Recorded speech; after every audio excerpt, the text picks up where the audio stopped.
aproximadamente. Es cofundador del Centro Espírita Amelia Bude de Igualada. Es la persona que se refería a Janaína, que viene aquí de un pueblo lejano pero cercano al mismo tiempo, depende de cómo lo miremos.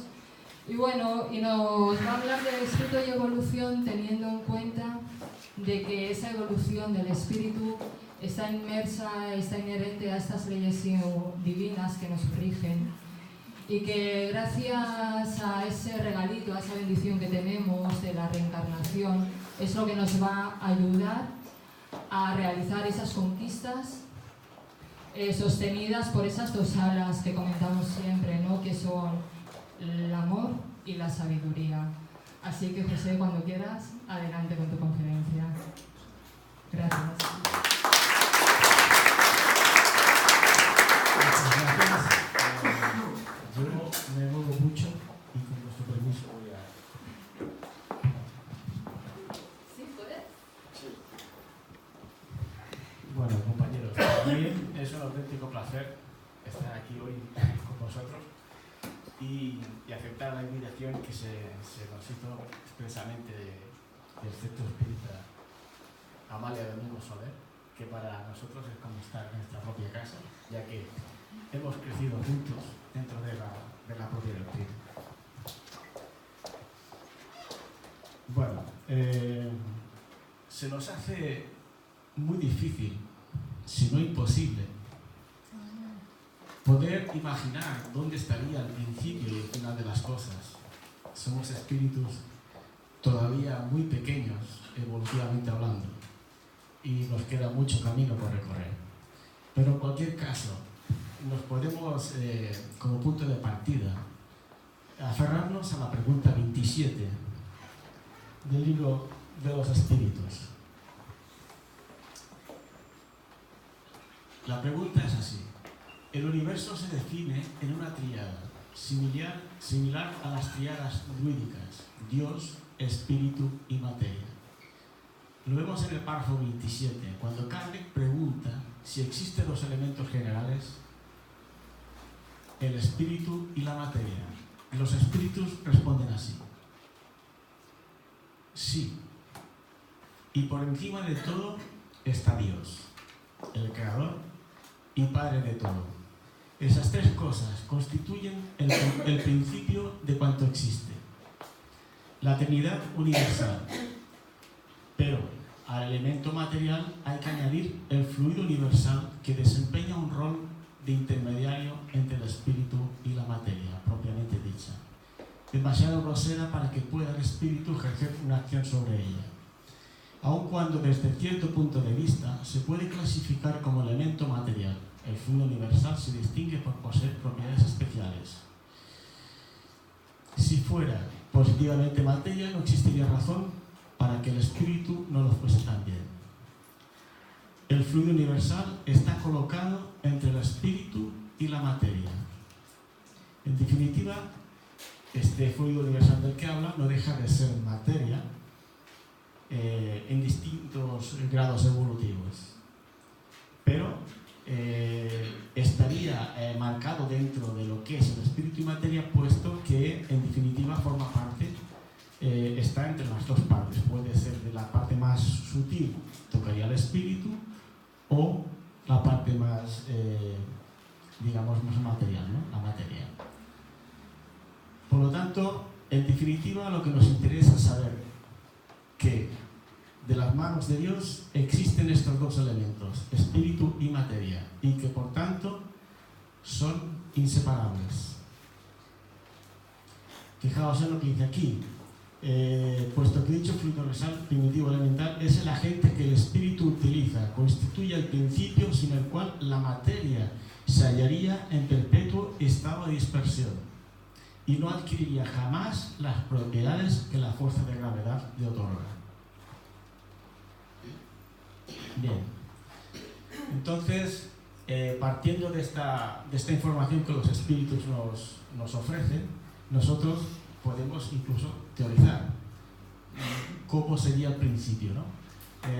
Desde el momento en que espíritu y materia van unidos, hemos de contar que desde el momento en que este principio va adquiriendo distintos grados vibratorios de evolución, estas se supone que irían uniéndose a otros principios elementales, con los cuales iría conformando nuevas partículas y así sucesivamente hasta llegar a aquellas que hoy la ciencia empieza a conocer, como sería, por ejemplo, la energía oscura de la que ya se habla, ¿no? Se sabe que existe porque tiene unos efectos en relación a las partículas y la materia que sí se conoce, ¿no? De la misma forma que el Sol se ve de distinto tamaño cuando amanece, al mediodía o cuando anochece, debido a que cuando anochece o amanece atraviesa una capa de atmósfera mayor, y eso hace que la luz que viene del Sol se difracciona y adquiere diferente tamaño. Por tanto, esta energía, que parece ser que en el universo hay zonas donde están más acumuladas que en otras, la luz que proviene de las estrellas, al pasar por estos campos, se difracciona, y por tanto, por ese efecto se sabe que se conoce. Aunque científicamente parece ser que lo que estamos llegando, la materia oscura, sí se conoce, porque hoy sabemos que hay partículas, como los neutrinos y tal, partículas que se llaman oscuras precisamente porque la luz del Sol no las refleja. Bueno, a partir de aquí, con estas partículas que serían uniéndose por sintonía, irían formando partículas mayores, formando átomos, moléculas, sistemas, planetas, sistemas solares y así sucesivamente.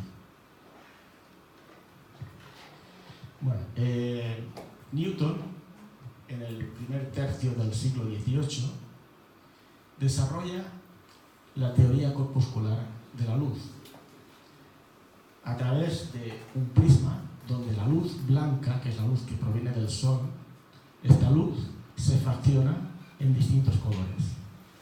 Y él desarrolla la teoría corpuscular de la luz. Pero en aquella época, otro científico, un tal Christian Huygens, él afirmaba que la luz venía en forma de ondas. Y entre ellos había una serie de disputas. Este científico Christian Huygens, que era holandés, y entre ellos había estas diferencias. Al final prevalece la teoría de Newton, por su peso científico que este hombre tenía. Más adelante, en 1801, Thomas Young, otra eminencia científica, demuestra que la energía solar viene en forma de ondas por medio de un experimento llamado la doble rendija, por donde él hizo pasar la luz solar a través de una doble rendija. Observó que en la pantalla del fondo se formaba un patrón de interferencia, es decir, que se formaban líneas, en vez de ser dos líneas que por donde pasaba la luz de la doble rendija, se hacía una especie de código de barras. Y esto demostraba que la luz, cuando pasaba a través de la doble rendija, las ondas se entrelazaban, y cuando llegaban a la pantalla lo que hacía era una especie de código de barras. Con lo cual se demostraba que la luz se emitía en forma de ondas.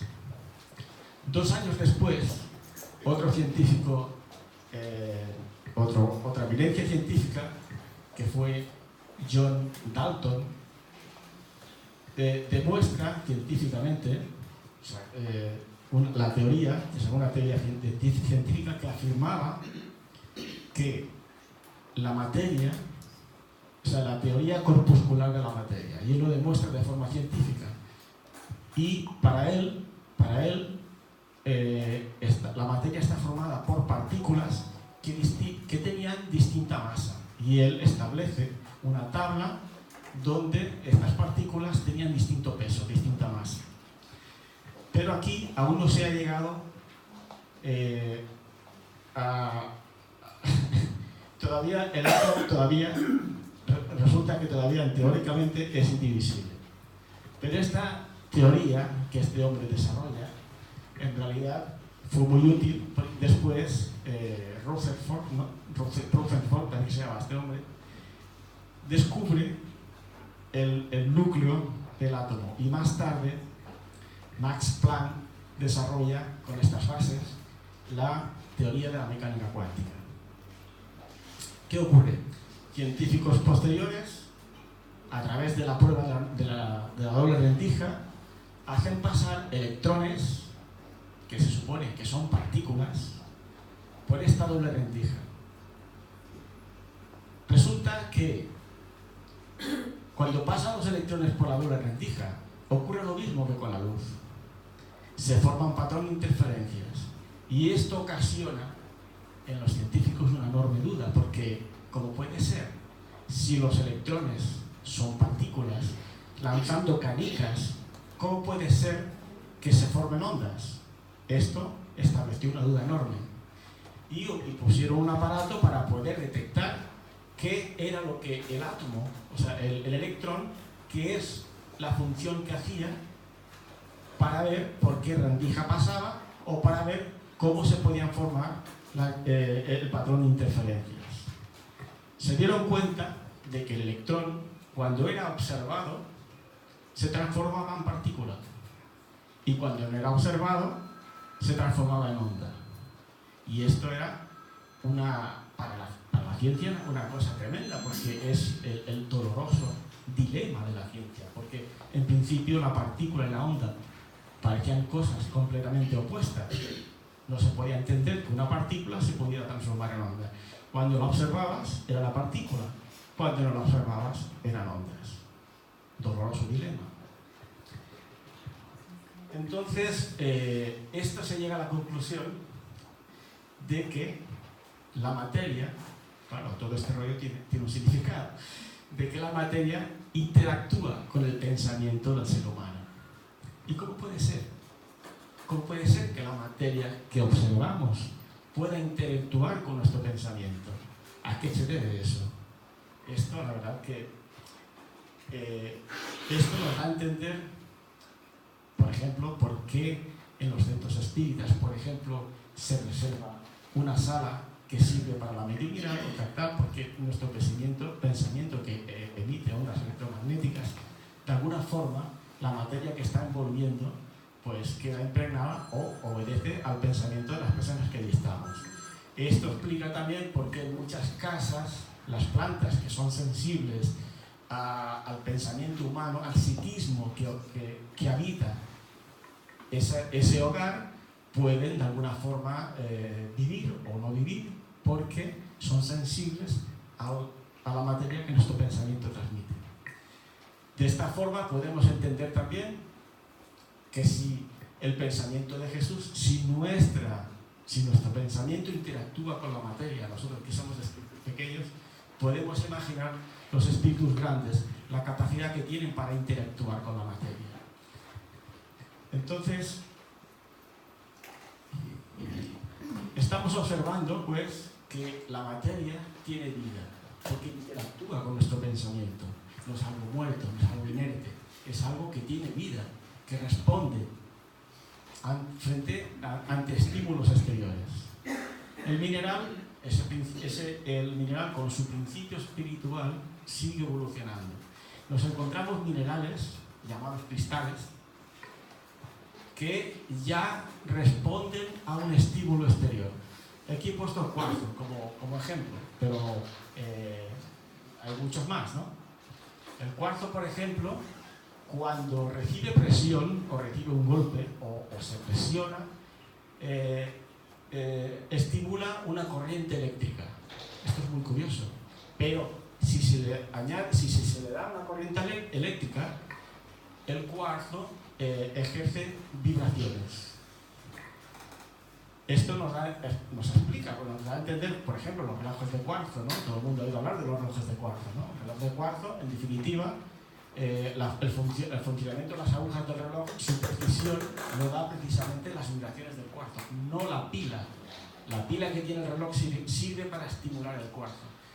Y estos minerales hoy los están utilizando en muchos instrumentos de electrónica, ¿no? Por ejemplo, en los submarinos, los radares, el sonar del submarino, de los barcos, tienen funcionan también con estos aparatos, con estos minerales. Cuando el cuarzo recibe una descarga eléctrica, vibra, y cuando vibra transmite ondas que cuando chocan con los objetos y vuelven al cuarzo, hay otro cuarzo que recibe esas ondas y por lo tanto esas vibraciones lo que hace es que producir una descarga eléctrica, y con lo cual de esta forma, gracias a este mineral, pues bueno, a este o a otros que son así cristalinos, pues se pueden utilizar de esta manera. A nadie se le escapa, por ejemplo, el mechero, una simple piedra de mechero. Lo que entiende el mechero no es más que el golpe de la piedra, que produce una chispa. Bueno, así vemos que el reino mineral en realidad es toda una evolución constante.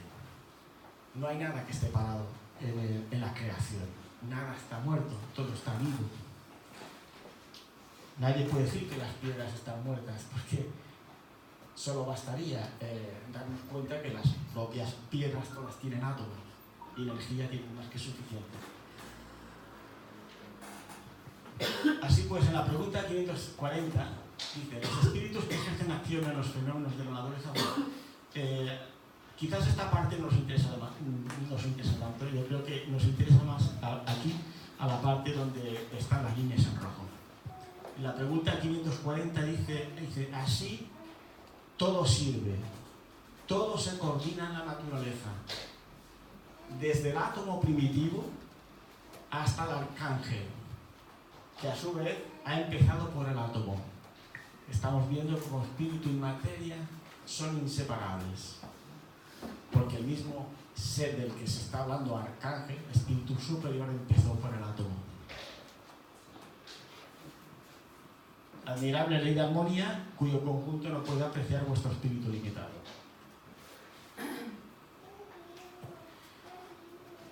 Nos resulta muy difícil hacer una línea de separación entre un reino y otro. No podemos definir dónde está esa línea que separa el reino mineral del vegetal o el vegetal del animal. Pero a grosso modo podemos estar diciendo, ¿no? Se habla de ese protoplasma que, bueno, en su día de las aguas calientes, pues bueno, se empezaron a producir las primeras bacterias y tal, ¿no? Pero en todo caso, considero que, bueno, no es necesario ni tampoco estoy yo en condiciones de poder dar explicaciones de este tipo, pero sí nos interesa saber cómo todo evoluciona. Y así que del reino mineral pasaríamos al reino vegetal, donde ya podemos ver que ese principio espiritual que está en las plantas, como hemos dicho antes, la planta es sensible al psiquismo que la envuelve. Podemos ver, por ejemplo, que las plantas se aclimatan al medio ambiente. Vemos plantas, por ejemplo, que están capaces de resistir temperaturas muy bajas, otras temperaturas altísimas, sin apenas agua. Bastará que caiga una gota de agua para que la planta, bueno, se reproduzca de forma... Y por lo tanto las plantas se aclimatan al lugar donde habitan. Las plantas tienen sexo masculino y femenino, igual que las personas, ¿verdad? Hay plantas incluso que son hermafroditas, plantas que tienen flores machos y flores hembras. En la planta existe el desarrollo de la sensibilidad. La planta es sensible al medio ambiente. Este desarrollo de la sensibilidad podríamos decir que sería el prototipo, si vale así decirlo, de un futuro sistema nervioso. En cualquier caso, sería un sistema nervioso periférico, donde la planta, al ser sensible al medio en que la envuelve, iría desarrollándose hasta convertirse en este sistema nervioso periférico. Tiene instinto embrionario, asociación con el reino animal. Esto es muy curioso, observar cómo hay plantas que se asocian con especies animales, como las hormigas. donde la planta alimenta a la hormiga para que ésta la proteja de especies agresoras y otras especies, ¿no? Las plantas desarrollan mecanismos de ataque, mecanismos de defensa. Esto es muy curioso. Bastará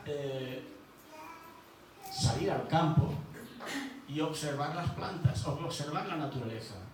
Veremos cómo cada planta desarrolla una serie de mecanismos que le son propios a cada especie, ¿no? Las unas desarrollan unos venenos para defenderse de las especies que las consumen. Pero a medida que las especies se van acostumbrando a ese veneno, la planta desarrolla un veneno más potente y así es un mecanismo de defensa. Otras desarrollan pinchos. Vemos las rosas son muy hermosas, pero tienen pinchos. Los cactus, cualquiera se atreve a tocarlos. Hemos visto, por ejemplo, se ve en televisión a veces unas palmeras, los troncos, palmeras muy altas, pero unos troncos con unos pinchos enormes, que no se suben allí ni los monos. Nosotros, por ejemplo, en casa teníamos una planta que las hojas las dirigía siempre que a la ventana, y eran hojas así de grandes, las dirigía siempre a la ventana, y esto era muy curioso. Nosotros observábamos la planta, ¿y qué hacíamos? Por la noche le dábamos la vuelta. Y sí, y a la mañana siguiente las hojas otra vez, mirando para allá. Sí, y nosotros le volvimos a dar la vuelta. Y así estuvimos hasta que al final nos aburrimos nosotros en la planta. La tuvimos que dejar por inútil, ¿no? Una vecina nuestra tenía otra que nos llamó mucho la atención porque era tocar las plantas y las hojas hacían, pues, se encogían. No sé si lo habéis visto alguna vez.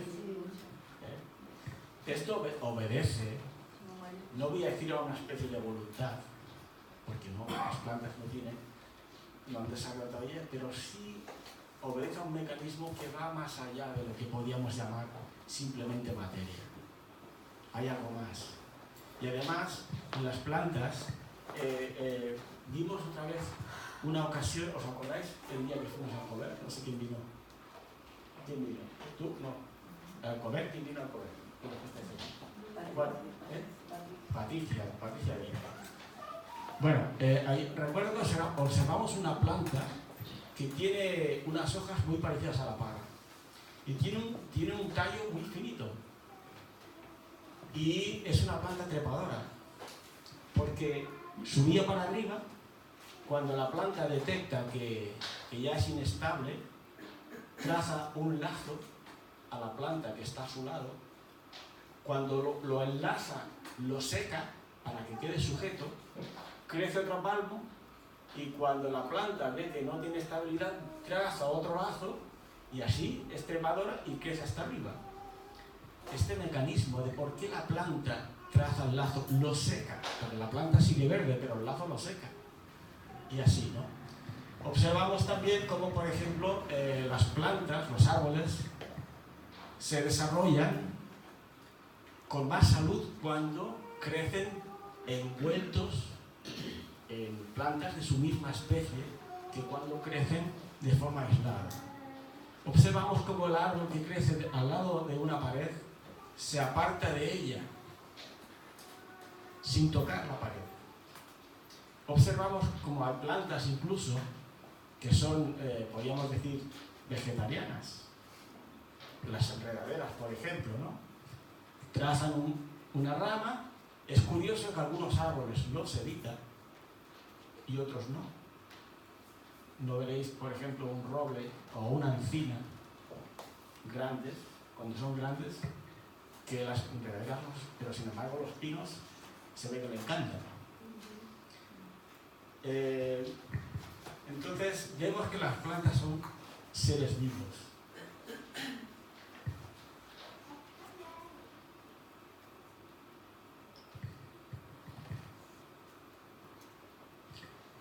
Llegamos a la parte, podríamos decir, más alta del reino vegetal, las plantas carnívoras.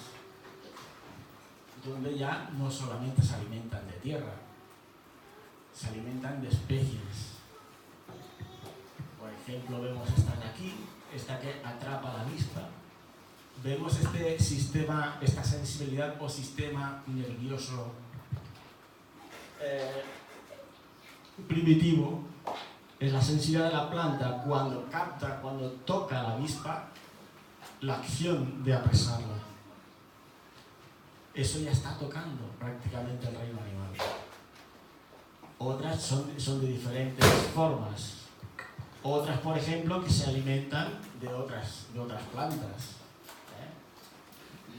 Vemos aquí como las hormigas, por ejemplo, con esta planta de aquí, como la planta le ofrece alimento para que la hormiga la defienda, y como estas de aquí se van alimentando de...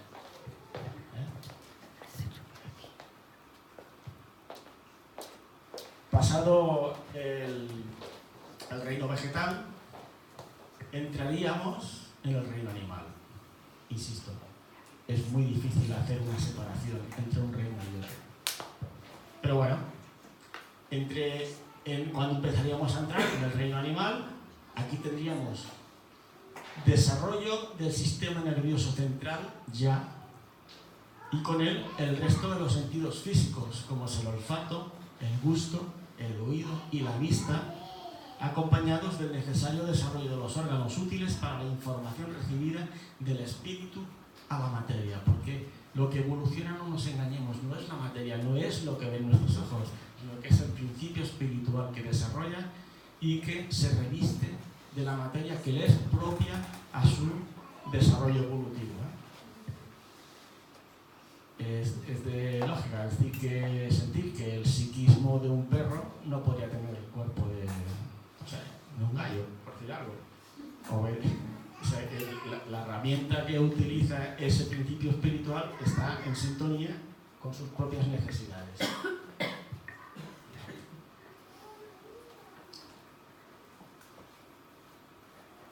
Así que vamos evolucionando, nosotros que estaríamos en la cúspide del reino animal, y aquí ya teníamos una espina dorsal y el encéfalo, compuesto por el tronco encefálico, que sería el cerebro rectilíneo, ¿no?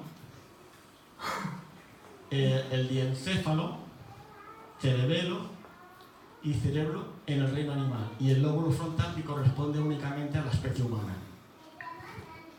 Estas fases las repartiríamos de la siguiente manera: reino mineral primitivo, evolución mecánica; principio espiritual dormido; reino mineral superior y vegetal primitivo; sistema nervioso periférico, lo que llamaríamos sensibilidad;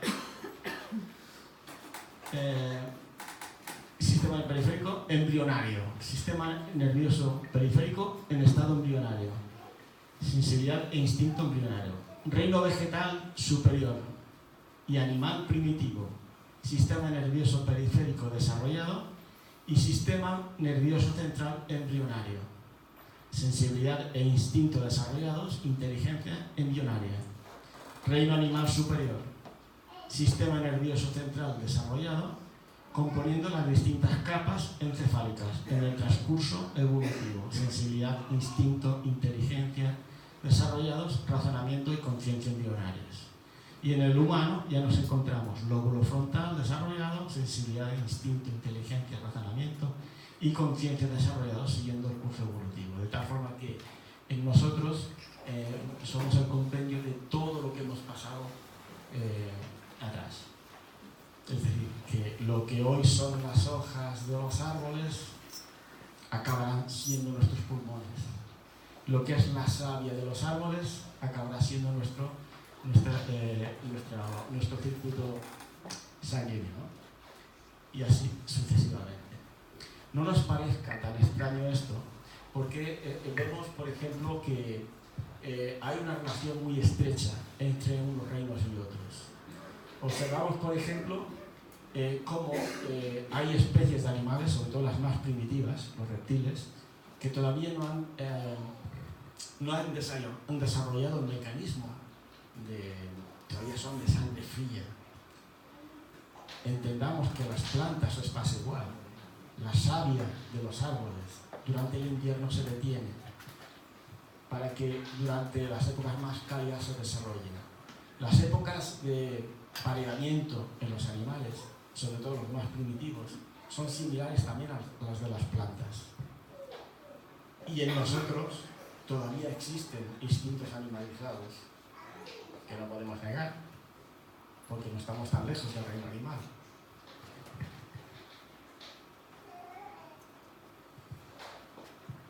Bien, en la pregunta 607 dice: se ha dicho que en su origen el alma del hombre se halla en un estado análogo al de la infancia, de la vida corpórea, que su inteligencia brota apenas y que se ensaya para la vida. ¿Dónde cumple el espíritu esa primera etapa? Y los espíritus responden.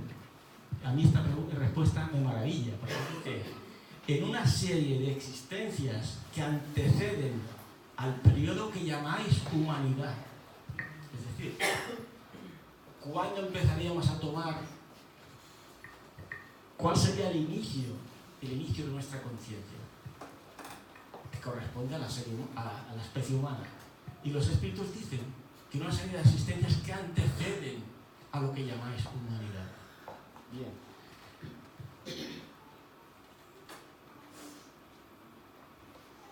Este mono parece que tiene dudas. ¿Tenéis dudas vosotros? ¿Sí? ¿Tenéis dudas? Pues este no.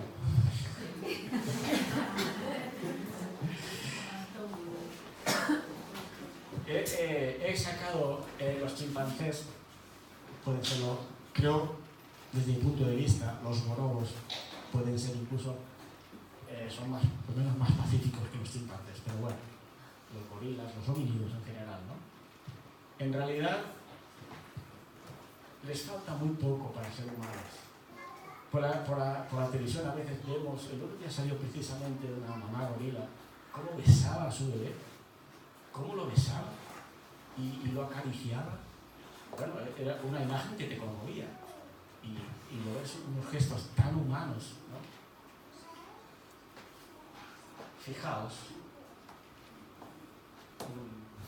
este de aquí arriba, pues bueno, con su palillo, es muy propio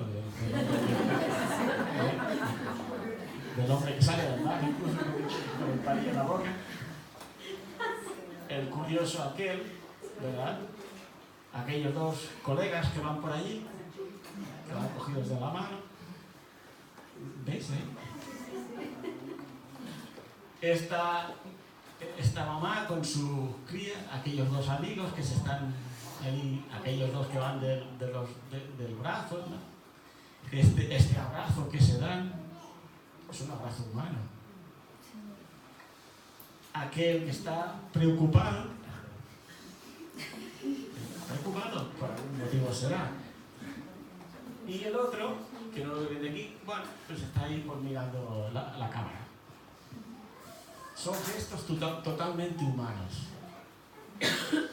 Y una de las cosas que me sorprende de estos animales es que es el único animal que se reconoce frente al espejo. Esto dice mucho, porque es que el animal toma conciencia de sí mismo. Y tomar conciencia de sí mismo estaría a las puertas de la humanidad, de lo que llamamos género humano. Aquí esto no es una grosería por mi parte. Tengamos en cuenta que los homínidos es la única especie que practica sexo cara a cara. Es la única especie.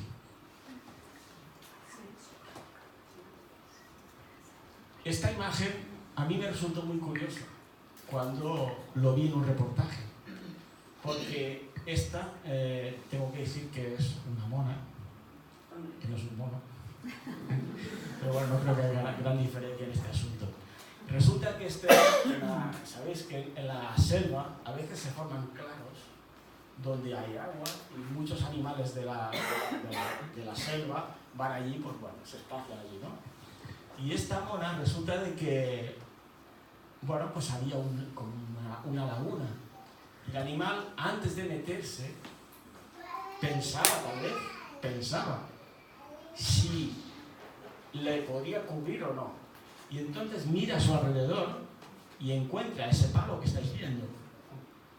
Y va entrando poco a poco. Va entrando un pasito y va comprobando la profundidad. Va comprobando la profundidad de tal forma que ella pues entraba segura a esta especie de laguna para no ahogarse. Eso es inteligencia.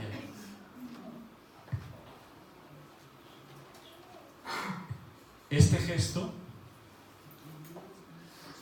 es humano. Lo es. Este otro también. Porque se está mirando al espejo, se está sacando una espinilla.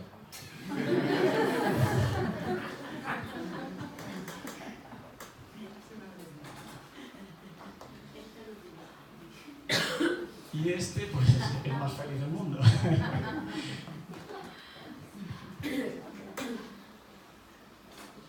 Muy bien.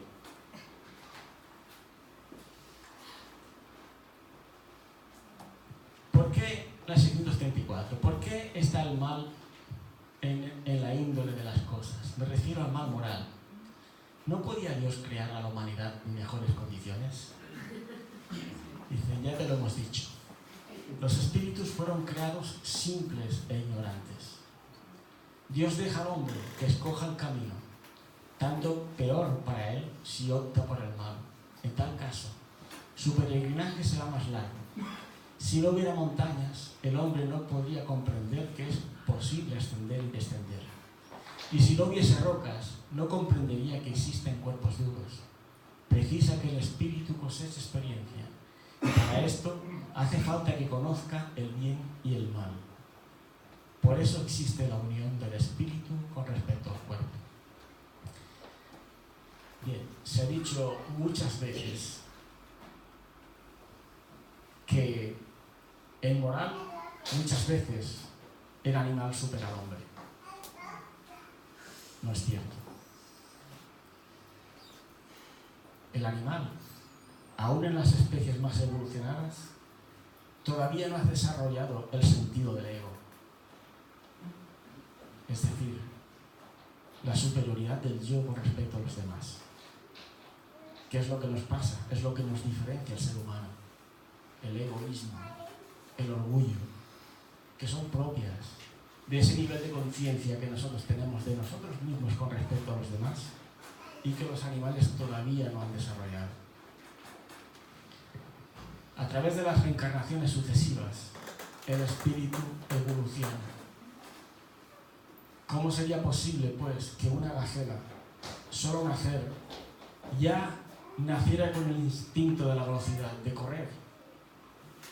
¿Cuántas veces habrá sido devorada por otras especies de animales? ¿Cómo podría el león comer si no desarrollara su inteligencia? Todos son mecanismos evolutivos que precisamos para crecer. Y por eso precisamos la unión del cuerpo con el espíritu, para ir teniendo experiencias.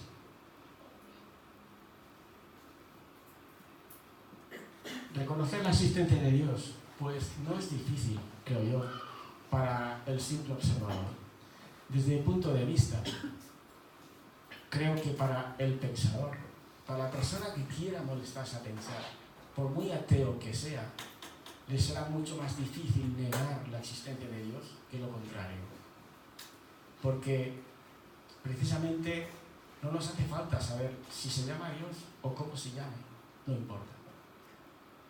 Si se llama Pedro, si se llama Juan, si es alto o bajo, no importa, pero vemos su obra. De la misma forma que estamos viendo aquí un edificio, no sabemos si el que lo construyó se llama fulano de tal o como quiera que se llame, pero esto no se ha hecho solo y la creación es perfecta. Es perfecta nosotros que nos llamamos seres inteligentes, porque somos capaces de construir una mesa, de una silla, un coche, un avión, y somos seres inteligentes. Pero ni la inteligencia más grande jamás, ni todas juntas, serían capaces de construir ni siquiera una simple hoja de árbol. Un laboratorio tan perfecto como la simple hoja de un árbol. Decía Einstein que detrás de cada puerta que la ciencia abre se ve la mano del creador.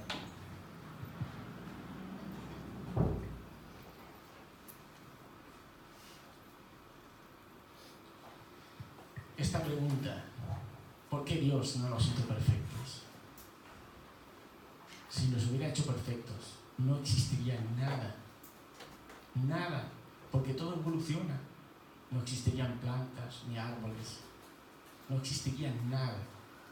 Seríamos robots, autómatas, orando, ni siquiera sabríamos lo que es orar. Estaríamos en un estado de beatitud sin comprender siquiera cuál es ese estado ante un Dios tumbado a la bartón.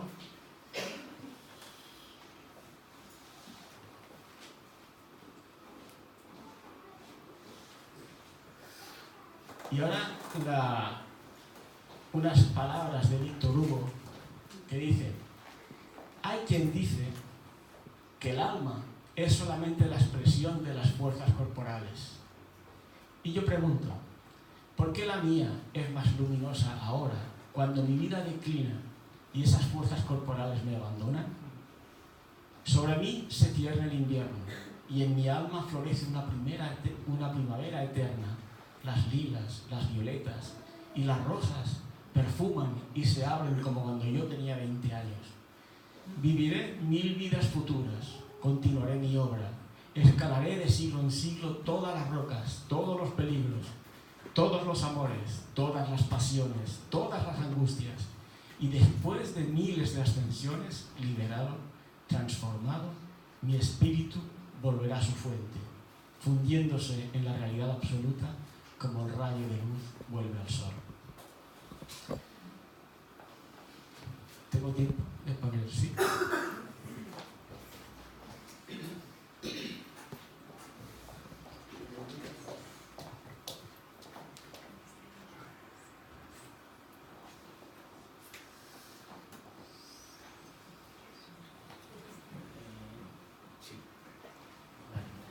Sí, un poquito. No, yo solo quiero presentar.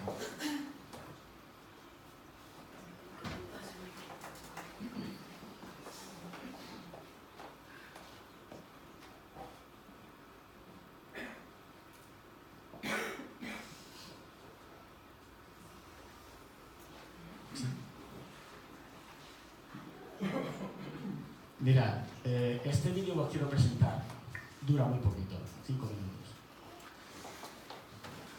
Esta mujer fue premiada por su inmensidad. Y con respecto a lo que hemos estado hablando, con esas resistencias anteriores a lo que llamamos humanidad, este reportaje me gustaría que lo vierais.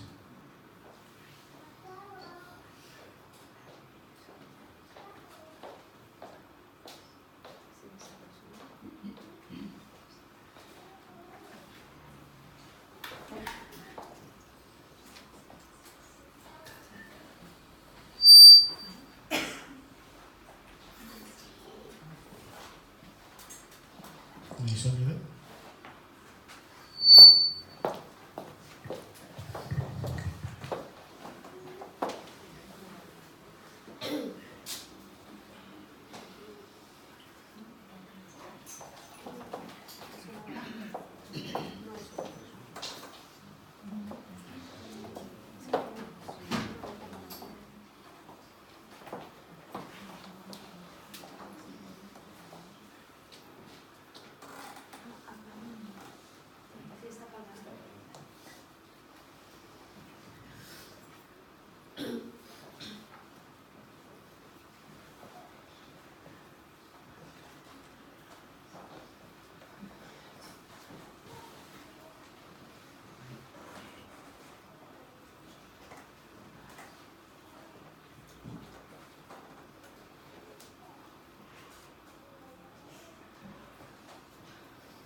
observar el Padre.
Cómo el chimpancé se da cuenta de lo que están haciendo con ellos.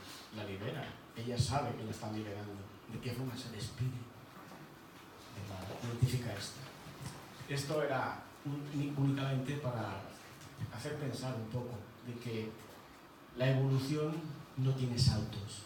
Es continua, constantemente continua. Pero observemos una cosa.